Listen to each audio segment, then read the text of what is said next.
This call is being recorded. If you do not wish to be recorded, please disconnect at this time. Good day. I am the voice of We Provoke Thought. I'm calling to get your permission to engage in a 2 to 5 minute recorded dialogue about various subjects, not limited to global, domestic, or personal issues and events.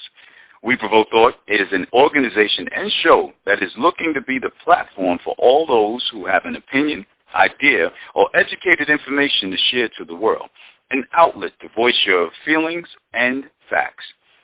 Now, once we begin, we will continue with you having knowledge that the call is being recorded, that you agree to continue with the recorded call, and that you agree for We Provoke Thought to publish this call without releasing your identity, phone number, name, or any information leading to you on We Provoke Thought's YouTube channel and We Provoke Thought's Facebook platform and We Provoke Thought's website, www.weprovokethought.org and .com. Now understand that this call is strictly confidential, or shall I say anonymous, and also uncensored. So what I want to do is first greet you. How you doing today, sir?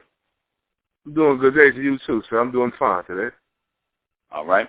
Well, basically, there's a lot of things going on in this world as well as this country. A lot of issues that are hot topic-wise. Racism is a very, very live issue right now. Nothing that has been. Yeah, and hasn't died since, and still alive to this day. Also, privacy is a big issue right now with Edward Snowden being in the hot seat with the U.S. government.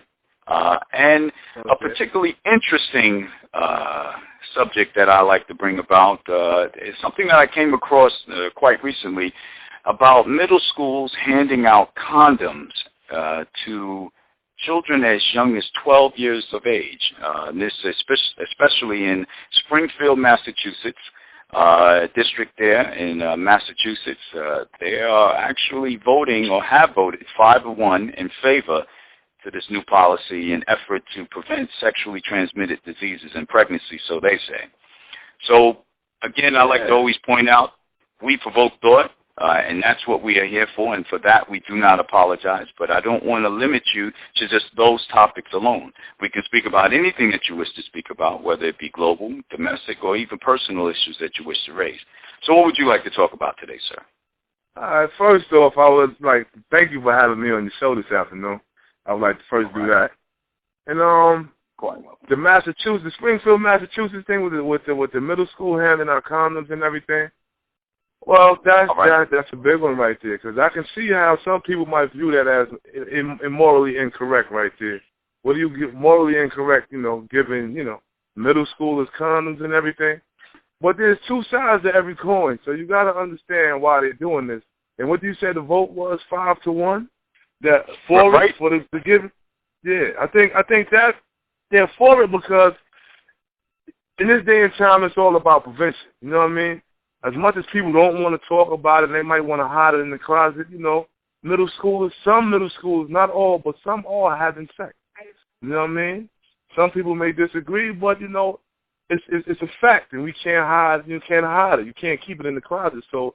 But I think it's about, prevention because, at the end of the day, a 12-year-old or a 13-year-old, 14, 15-year-old, they can't take care of a child. At the end of the day, the responsibility is going to come down on the parents and the taxpayers. And why wouldn't they put condoms in middle school? Because MTV is publicizing teenage pregnancy all over the TV. They only got a few shows dedicated to teens being pregnant and all of that. And that is correct. That is correct. That's correct. Yeah. So why not? It's about prevention. If you're promoting children having sex and everything, then let's give them some prevention because it's all kinds of diseases running around there. You got AIDS, HPV, you got all these diseases, HPV running around, and so yeah, it's all about prevention. And well, let me ask you this. Go ahead. Let me ask you this. What do you feel? How do you feel about I don't know if you have any children or not, but how do you feel about the schools taking the role of the parents, and that is educating the children, especially children as young as 12 years old? I mean, we're still talking about a lot of innocence here, and educating these children about sex and also the potential diseases that come along with that. They're basically taking your role as a parent. How do you feel about that? Well, I'm a parent of 2 young children, and me personally, I feel that the school can never take the role as a parent. A school is a learning institution that my child is in from 7 in the morning till 3:30 in the afternoon. But parenting is a full-time job. You know what I mean? I'm their parent when they come home from school. I'm their parent before they go to school. You know what I mean? So now, once the school notifies me that they will be giving out condoms and teaching sex education and everything like that, it's on me as a parent to prepare my child for this. You know what I mean?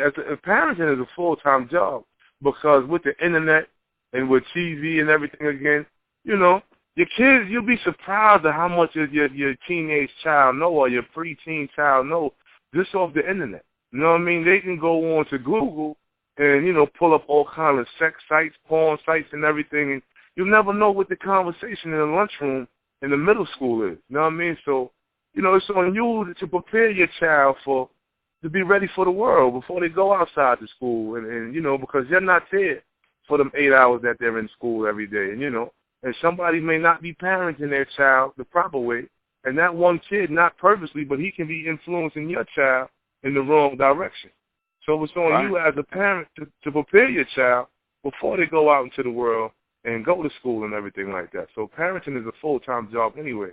And you know, I understand that some parents, you know, single parents, working moms, they might not have the time to spend with their children because they might be working 2 jobs just to get by and everything. But, you know, you have to make that time. You have to sit down in the kitchen with the children, you know, to prepare meals and, you know, eat at the table. And, you know, you have to prepare your children for the world, man, because the world is a very crazy place.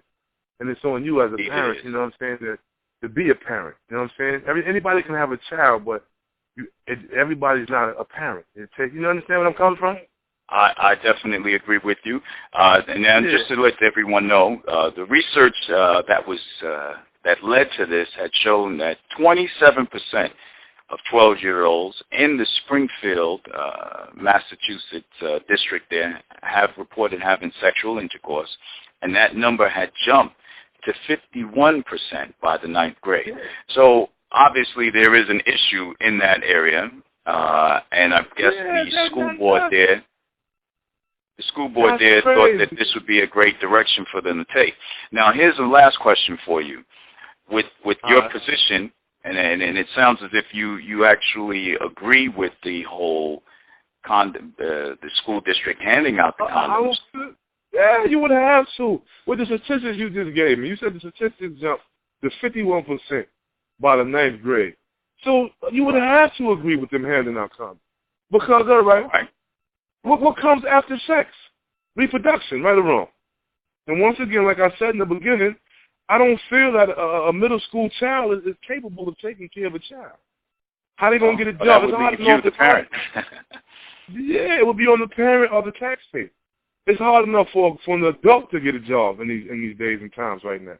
So how is a 12-year-old child going to take care of a kid? And you know, and then you just said, at 12, it's 27%. That is alarming right there within itself. You know what I mean? Indeed it is. You know, it's so how? It's like, huh? Well, so let me ask you this. Yeah, I did. How would you say we can balance that family and school interaction? How do we balance that, or how would you balance that? My thing is really, it starts at home with the parents. It all starts at home with the parents. I feel that parents have to sit and take the time, and you know, and just talk to their children, man. Let their children know what's going on out there. Let them know and prepare their children for the world. That's where it starts at. And you know, parents can get more involved with the schools, with the PTA. That's a good one right there. Yeah, they get more involved with that, and you know, because you got to think these teachers and these institutions are who you're entrusting your child to for the majority of the day, all through the week. You understand what I'm saying? So, you know, you'll want to get to know the teacher, you will want to get to know the principals, and just to make sure that your child is in a safe environment. You understand? So, you know, it really, me personally, I feel, you know, it really comes down to community. I'm very strong on community building. You know what I mean? And, you know, you're a man after my good heart, because I love family, and I believe that all of that branches out. I'm going to thank you for your input there, and also allowing me to be the platform for you to spread and voice your opinion about this subject. Okay. I didn't ask in the beginning, but I would like to ask now, if I may. What city and state are you in? Oh, I'm from Brooklyn, New York, NYC. Oh, all right. You know? All right. Well, then you're not far from Massachusetts there, so who knows? Maybe this whole issue might be making its way over towards New York as well. But at this time right now, we're looking at Springfield, Massachusetts public schools, and the committee had voted 5-1 in favor for the new policy, again, in effort to prevent sexually transmitted diseases.